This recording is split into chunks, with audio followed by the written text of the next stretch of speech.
श्री शिव पुराण विद्येश्वर संहिता अध्याय 1।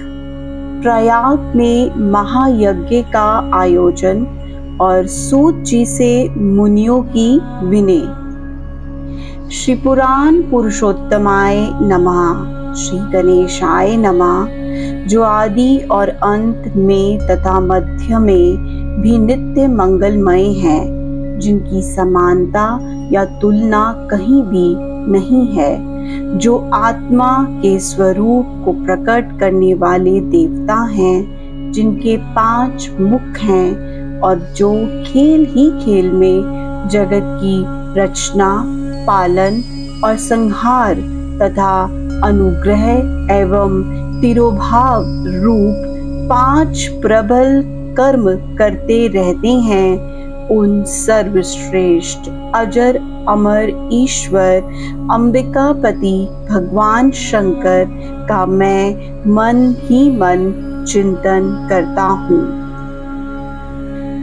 व्यास जी कहते हैं, प्रयागराज जो एक महान स्थल है, जहाँ से ब्रह्मलोक का सीधा मार्ग है, जहाँ गंगा यमुना का संगम है, उस परम पुण्यमयी भूमि पर एक बार सभी महातेजस्वी मुनियों ने एक महायज्ञ का आयोजन किया था। यज्ञ में पौराणिकों के महाज्ञानी तथा व्यास शिष्य सूत जी भी पधारे थे। सभी मुनियों ने उनका विधिवत स्वागत सत्कार किया। तथागत उन्हें रोम हर्षण संबोधित करते हुए विनय पूर्वक कहा, यह आपका बड़ा भाग्य है कि आपने व्यास जी से संपूर्ण पुराण विद्या प्राप्त की है।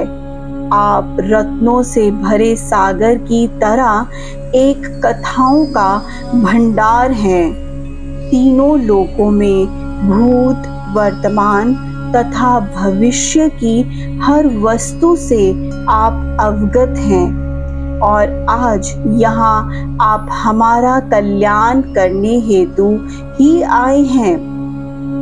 सूत जी, जैसे आपने पहले भी शुभाशुभ तत्व का वर्णन किया है, जिसे सुनने के लिए हम बारंबार इच्छुक रहते हैं, आज फिर से हमें हमारे कल्याण हेतु उस विषय का वर्णन करें, जिसको सुनने से हमें पथ प्रदर्शक ज्ञान प्राप्ति हो। घोर कलयुग आने पर मनुष्य पुण्य कर्मों से दूर रहेंगे, दुराचारी हो जाएंगे, सत्य वक्ता न रहेंगे, पर निंदा करेंगे, दूसरों के धन पर नजर रखेंगे, चरित्र से कमजोर होंगे, हिंसा की ओर जाएंगे, अपने शरीर को आत्मा समझेंगे, मूढ़, नास्तिक और पशु बुद्धि होंगे, माता पिता से विरोध रखेंगे, ज्ञान और शिक्षा का उपयोग केवल धन प्राप्ति के लिए करेंगे, कुसंगी, पापी और दुराचारी होंगे, तीनों काल की संध्या नहीं करेंगे, ब्रह्म ज्ञान से दूर रहेंगे।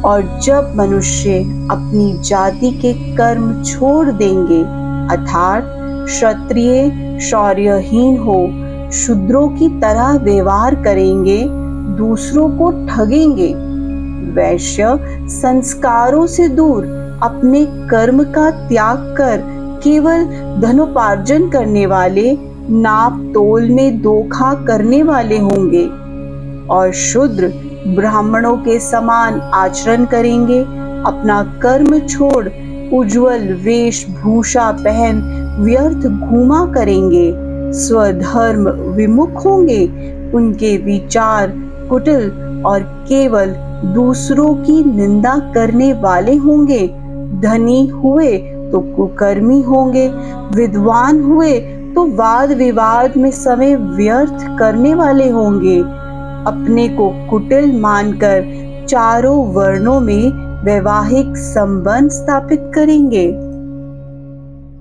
कलयुग की स्त्रियां प्राय सदाचार से दूर, पति का अपमान करने वाली, सास ससुर से धोखा करने वाली, किसी से भी भय नहीं करने वाली, मलिन भोजन करने वाली, कुत्सित हाव भाव रखने वाली होंगी। अतः हे सूत जी, जब कलयुग में ऐसी स्थिति होगी, कलयुग के मनुष्यों को गति कैसे मिल सकती है, ऐसी चिंता से हमारा मन व्याकुल है। परोपकार से बड़ा कोई धर्म नहीं। आप तो समस्त सिद्धांतों के ज्ञाता हैं। हमें वह उपाय बताएं जिसको करने से सरल रूप से ही कलयुग के पाप कर्मी मनुष्यों का उद्धार हो जाए।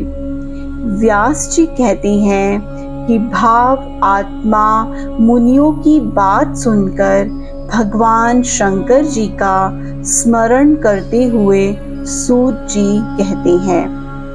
विद्वेश्वर संहिता का अध्याय 1 पूर्ण। अगले अध्याय से हम जानेंगे कि सूत जी मुनियों को क्या उपदेश देते हैं। ओम नमः शिवाय। ओम नमः शिवाय।